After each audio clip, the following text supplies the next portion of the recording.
Ah, mag-live akong gigilitan ko liig ko kung makauwi si Digong. Hanggang ngayong katapusan this year. Ah, ah.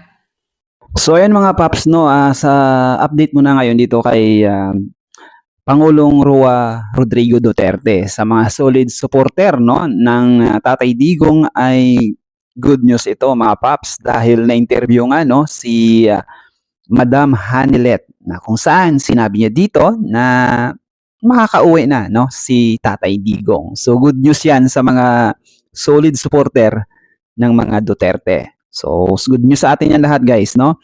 So, heto, i-play natin yung video para at least masabi natin na talagang nanggaling dito sa Wow Davao. Okay, pakinggan natin ha. Makauli na dyan, ma'am. Ma'am, makauli na gid, ma'am. Makauli na dyan. Daghan jud guys, salamat. Yes, yes, ma'am. Naamo diri kada gabi. Yan, taga-ampo mo. Padayon ta pag-ampo kay wala imposible ba makaulit to siya kumon. Wala na yung makapugong. So, ayan, sinabi dyan, no, ni Madam Hanilet na wala nang makakapigil niyan at panalangin lang, no, makakauwi. Yan lang. Siyempre, may kontak yan doon. Nag-uusap yan.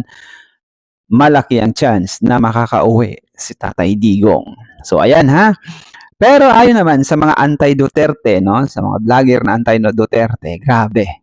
Ipinusta niya pa yung kanyang buhay na ngayong taon, hindi daw makakauwi si Tatay Diggs.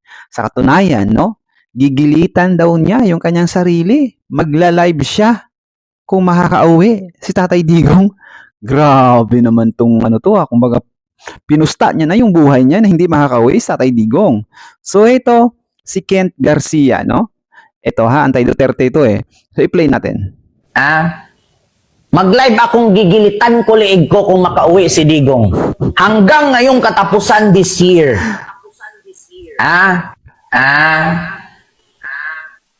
Mag-live akong gigilitan ko liig ko kung makauwi si Digong. Hanggang ngayong katapusan this year.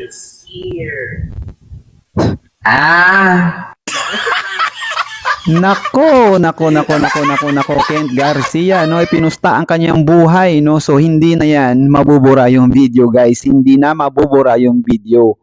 Sisingilin ka talaga ng mga solid supporter ni Tatay Diggs, no, grabe, Kent Garcia nagsalita na Digong makakauwi, kaya abangan no ang nakakapanabik na eksena this year daw. So ibig sabihin pag umuwi si Tatay Diggs mga next 2 months, gigilitan niya yung sarili niya, mag-live siya. Wala sa ayos to, no. Mukhang bangag ka na rin, Kenta, no, dahil pinusta niya yung kanyang sariling buhay. Grabe, ano masasabi niyo dito mga solid supporter dyan ng mga Dutertes, no? Please comment down below. Grabe, gigilitan yung sarili.